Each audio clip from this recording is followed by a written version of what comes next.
Great. Thank you everyone for joining. I'm very happy that we're all here to discuss this. The IGF is a very big deal in the internet community, as you all know. And, with the multiple regional IGFs, it's really great to have the international one, the global one, so that we all have the opportunity to hear the region's perspectives and come together on challenges that affect us all. So to get us started, I'm going to share my screen.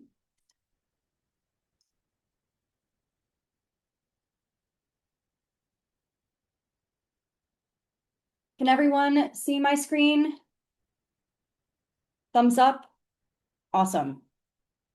So this is how we're going to do it. We'll start with brainstorming through the Menti, and then once the Menti is done, we can have the free-flowing conversation. So to join, menti.com, you can enter the code or use the QR, whatever your heart desires.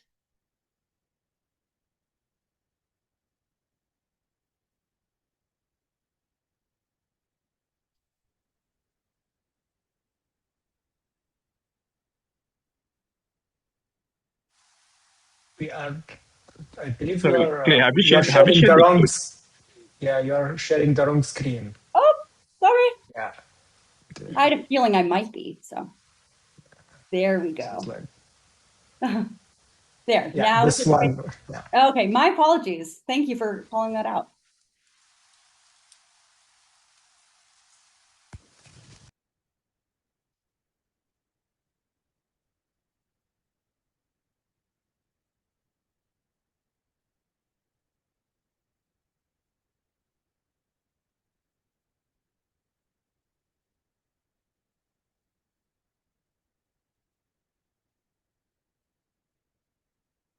Awesome.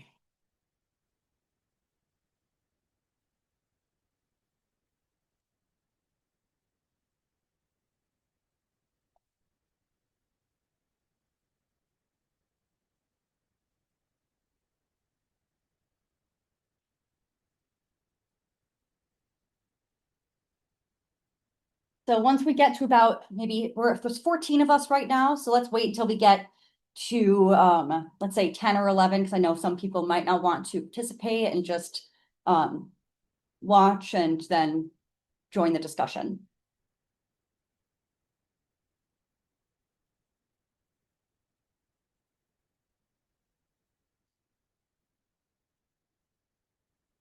Okay, I'll give 15 more seconds for any other friends that want to join.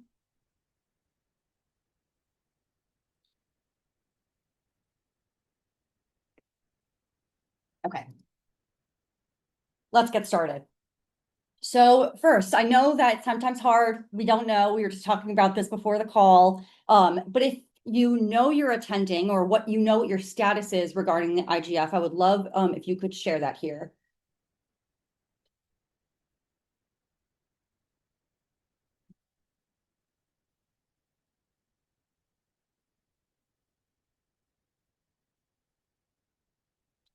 Luckily, there will definitely be a virtual element to it as well. They're usually pretty good about that. So even if you're not attending, you can still participate in a session and play a role.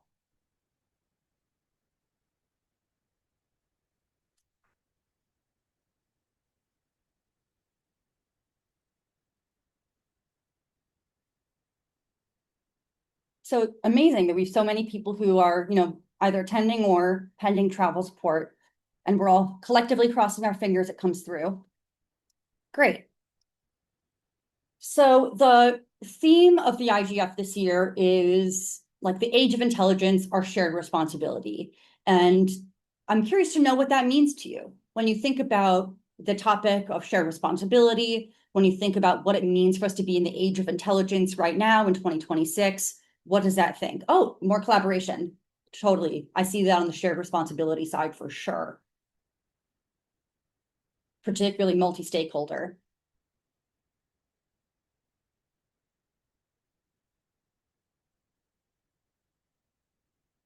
Absolutely. Accessibility, that's a great one. Our shared responsibility means everyone, able or not, regardless of your country or region, everyone. Inclusivity, networking, trust and ethics. I think that's a really big one as we think about the age of intelligence.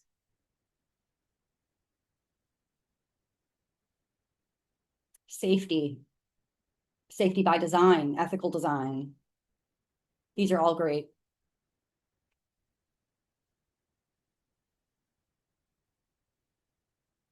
Brilliant. So thinking a little bit deeper about the topics and priorities that we think are the most important to have us all cover as alumni, what do, online trust and safety and community connectivity mean to you in 2026? And when you think about the conversations that will be pushing us forward in online trust and safety and community connectivity in 26, what are the things that should be talked about?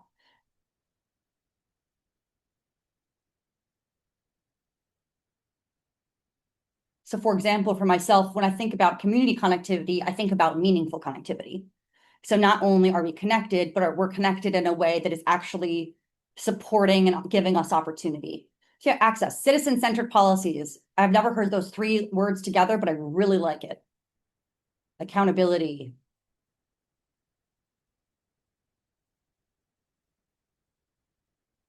Empowerment, absolutely. That's a big one. And I see it, I feel a lot of connections between all the topics too. So access is aligned with empowerment and accountability, with ethics and citizen-centered policies.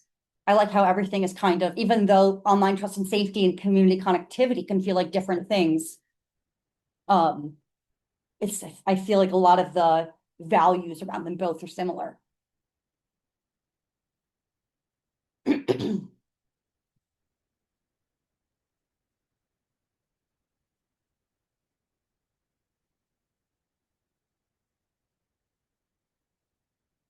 Data protection. I really like that one.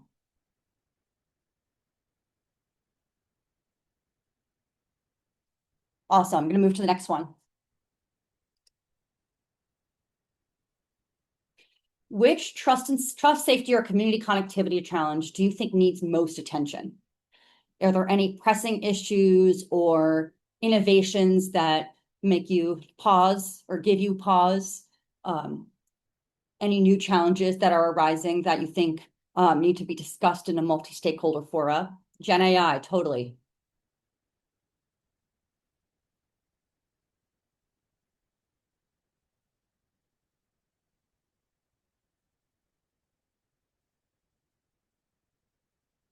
Fake news, plus, plus, plus, totally. Child online safety.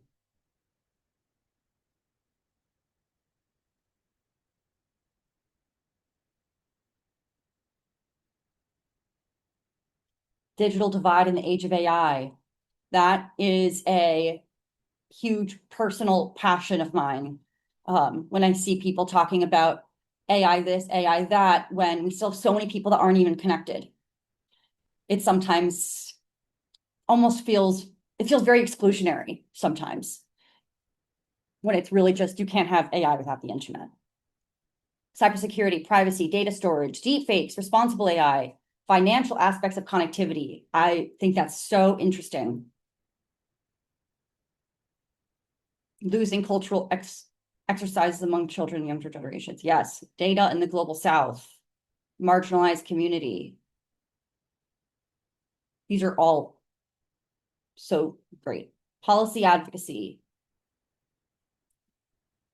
Participation of people impacted. Absolutely. People who are either the beneficiaries or that opposite, who are sometimes victims of technology. It's important that they're deep inside of the process of these conversations as well. Connected the unconnected. Absolutely.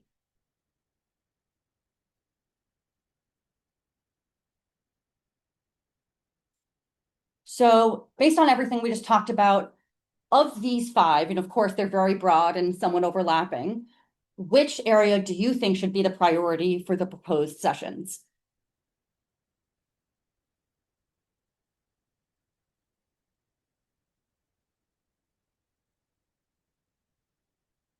We already have one for community networks. And since we're going to be in, well, I won't be there, but since the IGF will be in Nairobi, that is where some of our, community connectivity champions are. So I'm sure there's going to be some really interesting conversations around community networks and community empowerment.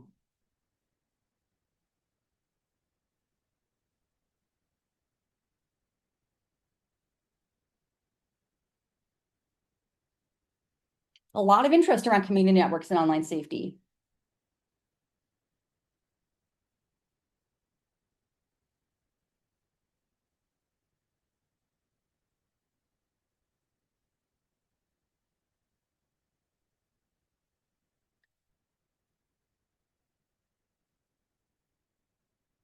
Awesome. So that was easy. You guys have very similar ideas of what we should do. Amazing. Okay. So it seems pretty clearly that community connectivity and online safety are the two big topics that as a community we're really interested in covering at the IGF. Conveniently, those are the things that I put on the slide. So what is a session question that you think could move the conversation forward?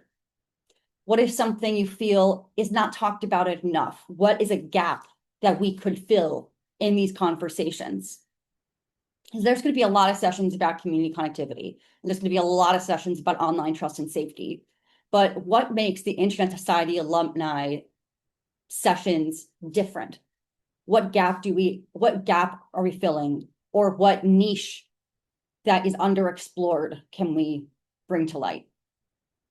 Financial burden. It's a really interesting one. I think one of the fellows has a economics background, and that could be really interesting as well, from that perspective.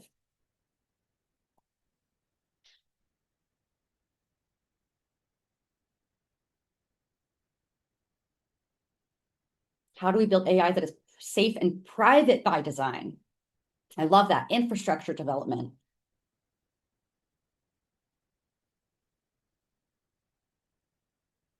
What is required from each stakeholder for children and teenagers to use the internet safely? I love that.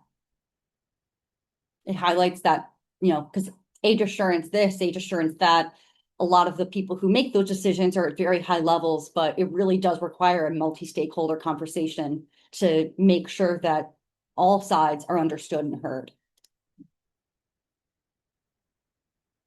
Promoting linguistic and cultural representation. Whoever wrote that, if you're really interested in that, I would love to introduce you to CODI, which is the coalition on, I forgot what it stands for, but they do kind of like the multilingual internet and universal acceptance. That was me. Yeah. Oh, are you part of CODI? No, I mean that I wrote that question. I'm very interested in that because in the Arab world we're trying to address that as well. So Absolutely, I would love to introduce you to them.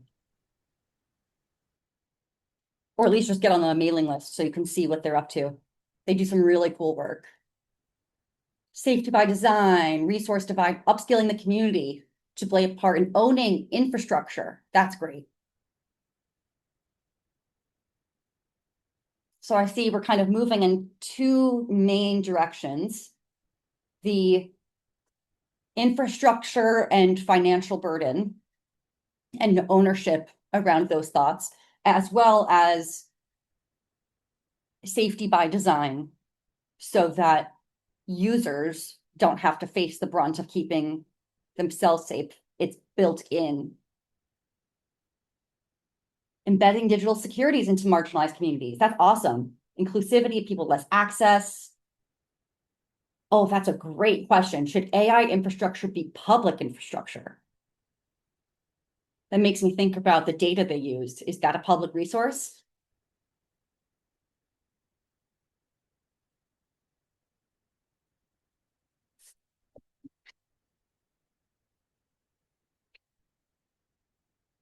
So do people kind of agree that we're seeing two, maybe even three sessions emerge by safety and privacy by design, the financial burden of and the economics and infrastructure of community networks, and just online safety for marginalized and vulnerable communities.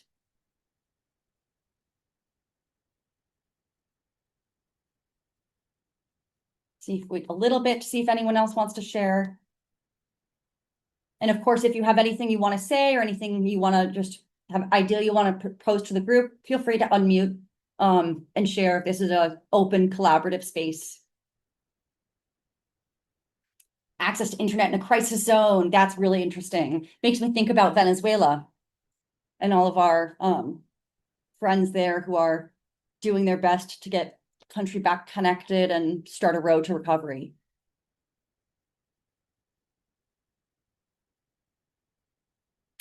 PDI, is that public digital infrastructure? I see a couple nods. Okay. Whoever wrote upscaling of the community to play a part in owning infrastructure that's not been demolished. Could you share a little bit more about that?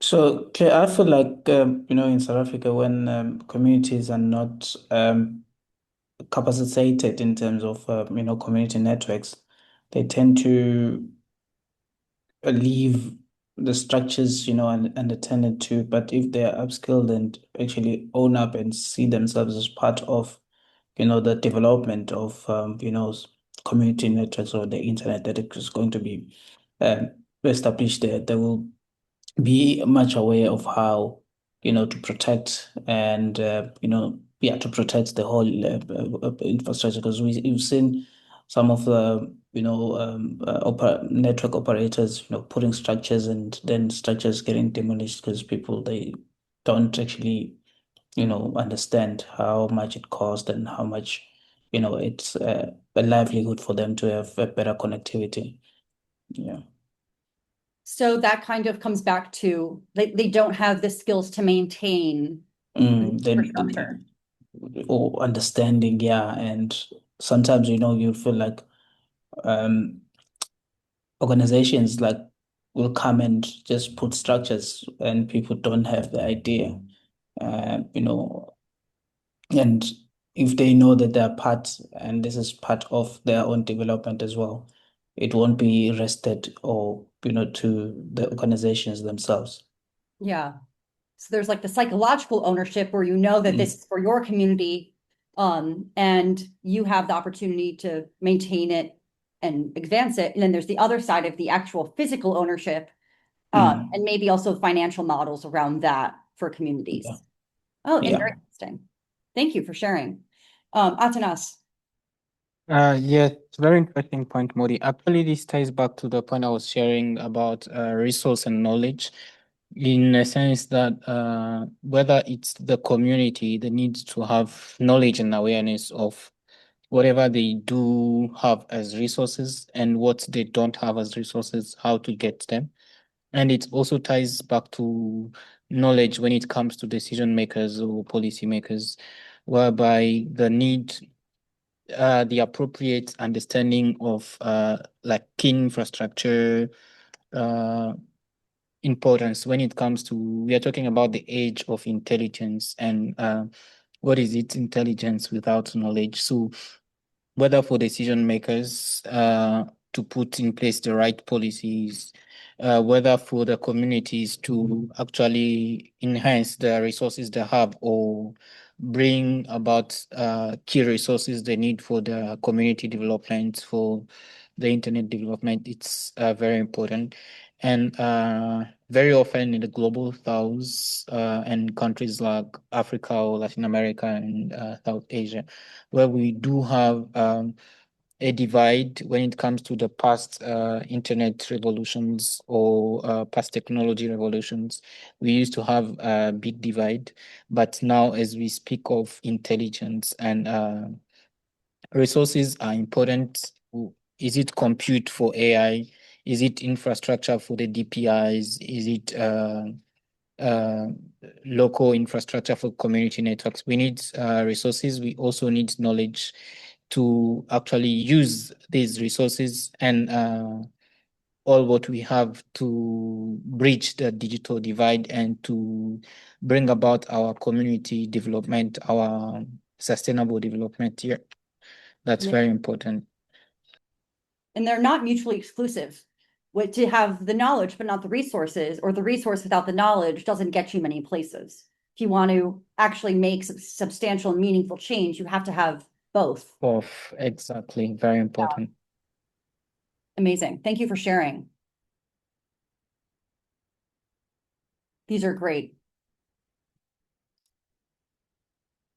So using today's strongest themes, we're going to draft a short list for both online trust and safety and then the meaningful connectivity. I'm going to stop sharing my screen so we can discuss it. But awesome. Now I can see you all. This is great. Godsway, are you a panda? No. See, secure and private. So by a show of, well, I guess show of hands is the right way to do it. But if we were to create 3 sessions or submit 3 sessions, one on connectivity, one on online safety, and then the other one on, I think it was infrastructure, and the financing of it, kind of getting back to Atanas's point of the knowledge resource seesaw. I don't know if that's a common term, but it's like the play thing where you go up and down. So you can't have one without the other, but you need both to make real change. Great. So I see in the comments.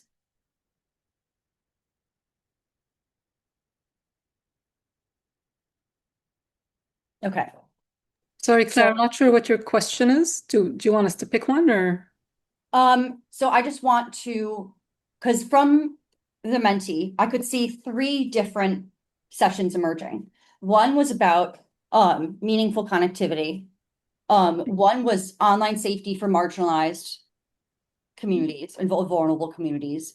And then the other one seemed to be the financing and infrastructure of connectivity. Yeah. Between those 3, does anyone have any nuance they would like to add or points they would like to make sure are included, or any just broad ideas about those 3 topics? I'll write them up and put them in the chat so we can reference them.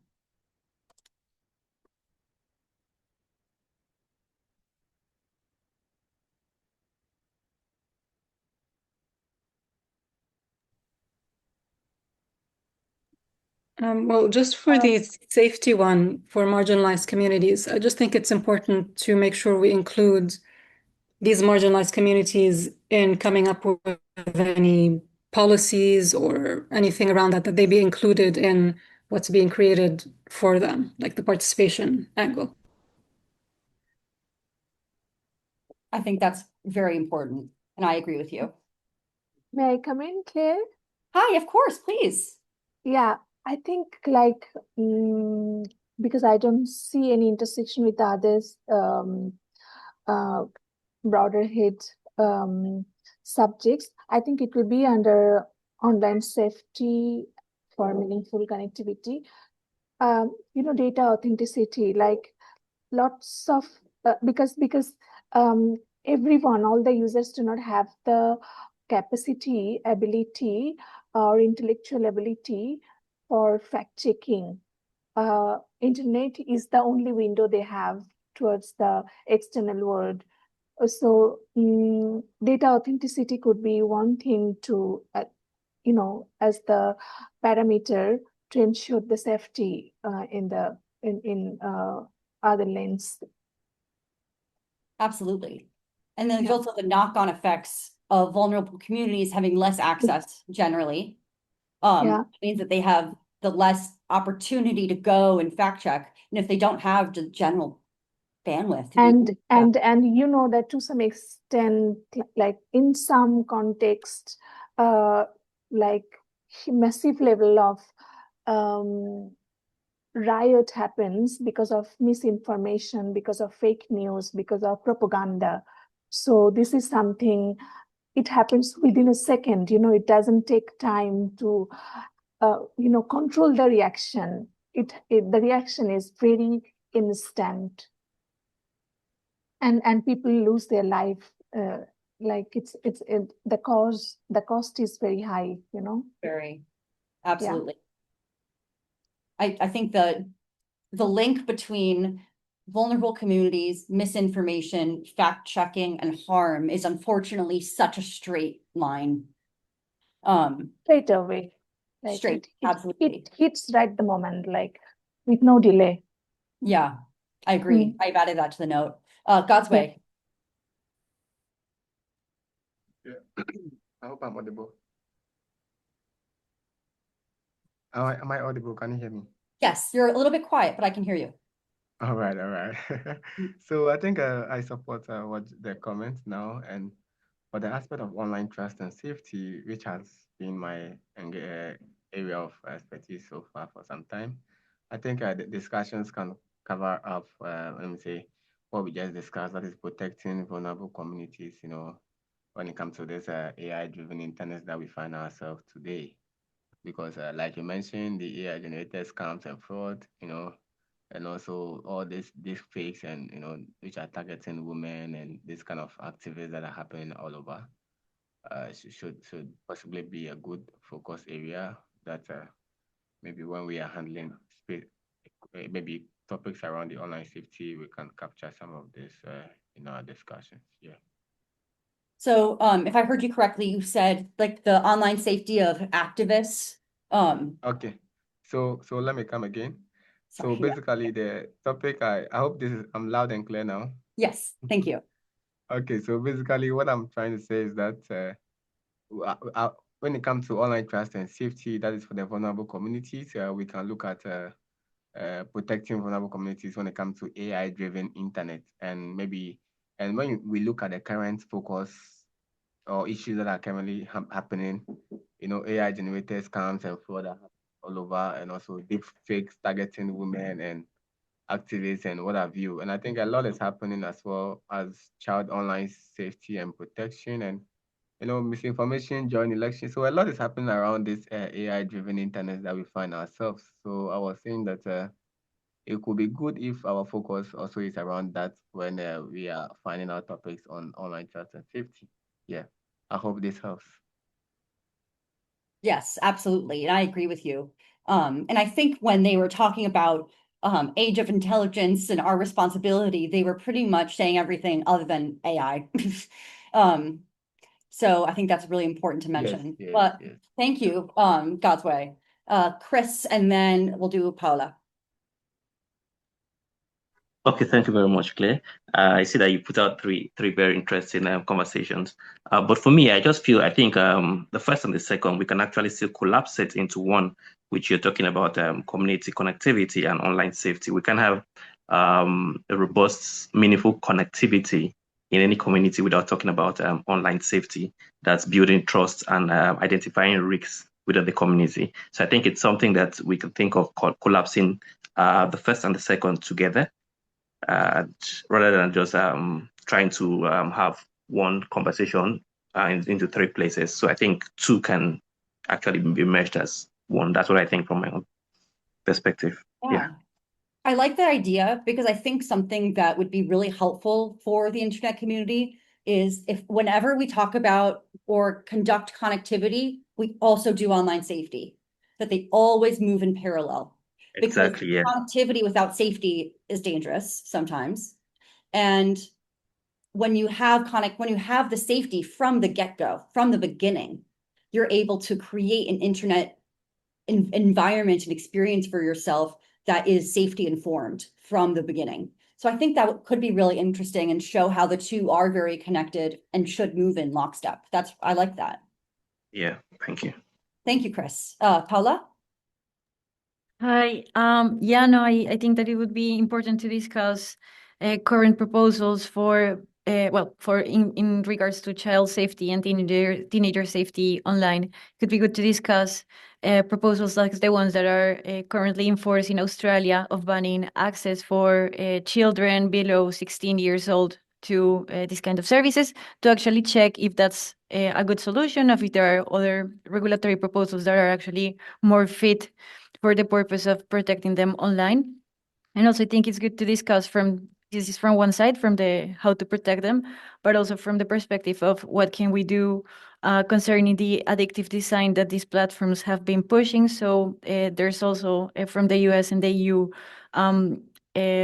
decisions on how to overcome and how to establish some rules against these harmful features that these platforms contain. So I think those are the things that can be interesting for different regions and to learn from the insights from other countries.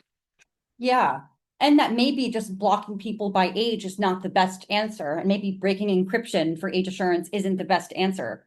And that there might be other opportunities that we haven't even discussed because everyone is so honed in on ban, ban, ban. Ooh, Milena, thank you. Oh yeah, in Brazil, we recently started implementing the digital child and adolescent statute. The one thing has become very clear that it's not easy to balance stronger online safety measures for children with meaningful connectivity. That really lands to what Chris said earlier, that having the two together actually strengthens them both somehow. I'm going to add that. And I think, Milena, you bring up a very good point. If countries are starting to have that conversation, it's a good conversation to bring to this kind of forum. So in this conversation, I also see there's the connectivity and safety conversation, and then misinformation and age question. Do you see that there is any connection between child and adolescent safety and the data authenticity and fact checking? Do you see a link between those two? Or is it too different? I think one link could be that we need to sort of support children's and teenagers' digital skills to be able to tell the difference between, what's real and what's misinformation. And that's kind of the thread that's there. Because as a lot of people have been talking about, these bans alone aren't sufficient. Kids need to learn how to navigate the internet. And I think that's maybe kind of the thread that ties between the misinformation stuff and the safety of kids and teenagers online. So we need to build up their digital skills, their digital identity, that sort of thing. Yeah. And do you think that there's a connection between the digital literacy side and the media literacy side?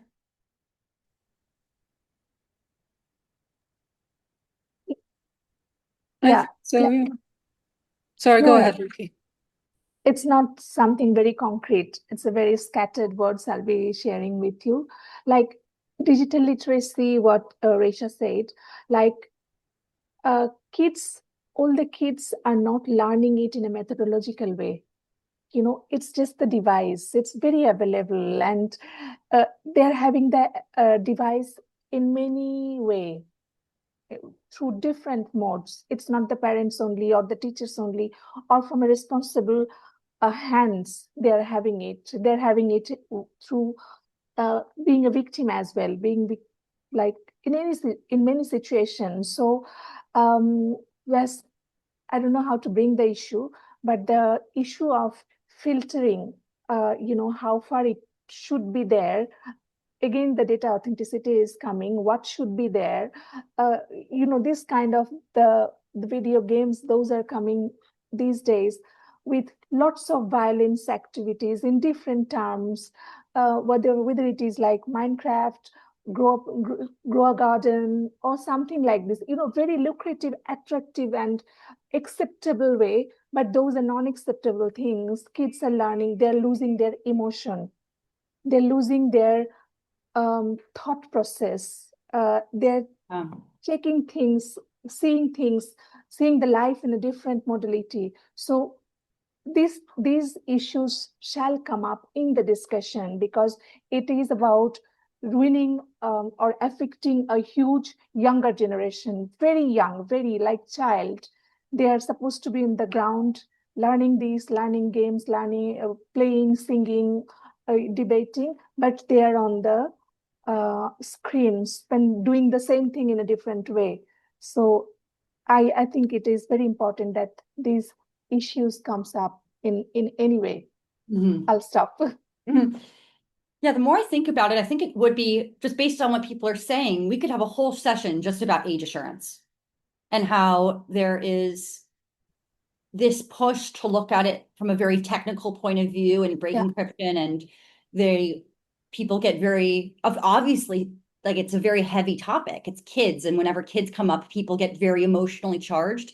But how we can use capacity building and other kinds of resources in our tool belt to help keep kids safe online without making it unsafe for everyone. Totally. So yeah, that makes me think that we could do, oh yeah, I'm seeing some thumbs up. So we could do one on age assurance, and then we could do the online trust and safety for vulnerable communities. And then also the community connectivity financing one. Because then we're covering the community connectivity and safety through online trust and safety. We're covering age assurance through that session. And then we're talking about connectivity and the barriers to doing it that are very practical, such as financing and infrastructure, covering 3 different topics, but from a very practical, tactical lens that someone can actually grab something from the session.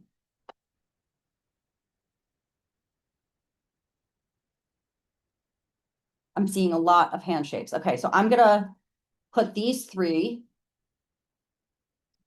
in the chat.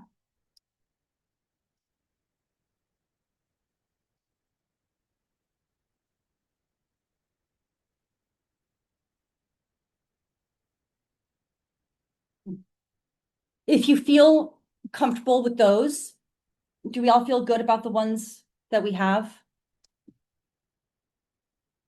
And these are broad themes, so there's still more that can be discussed, and oh, I love seeing all these thumbs. Perfect. So I would say our next step is, does anyone want to work on any one in particular? So as I said at the beginning, but some of you might not have been here, what we've done in the past is that alumni will separate into kind of like teams, and they will start writing their proposal and shaping out how they want it to look. And then from there, they will, help choose speakers. I'll help fill in some of the fellows. If we want certain experts, I'm happy to help make those connections. But then I can submit the session, because sometimes we find that we have some better odds if the Internet Society submits it themselves. So I will happily submit that session. And then once we get either the approval or the rejection back, then we can do all the finalizing of the speakers and all of that good stuff. Okay, so God's Way and Rasha are down for online trust and safety.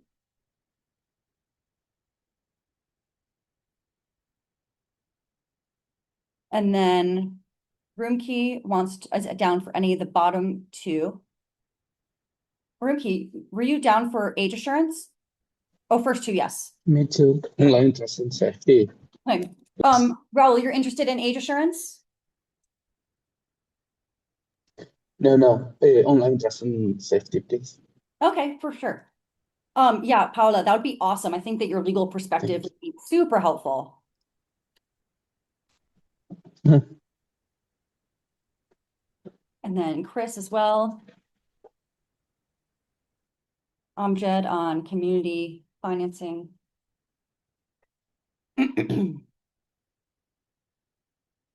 And then Cynthia on age verification. And Milena can do 2 or 3. Milena, since you have your master's, on community networks, I'm going to put you on community networks because we like your expertise a lot. Awesome. So we have at least 2 people on each thing, which is perfect. I can share this with the broader alumni community as well, and we can get some people included. So what I will do next is I will send emails to each of the groups so everyone has each other's contact information. From there, you feel free to create a WhatsApp group or Google Drive or whatever feels most comfortable for you. And we can keep in touch. Oh, Milena, you're going to the IGF in person. That's fantastic. Amazing. Great to know. So you all can have each other's contact information, and then from there you guys can start planning on your own. Does anyone have anything else they'd like to say? Any best practices from past sessions that they've created?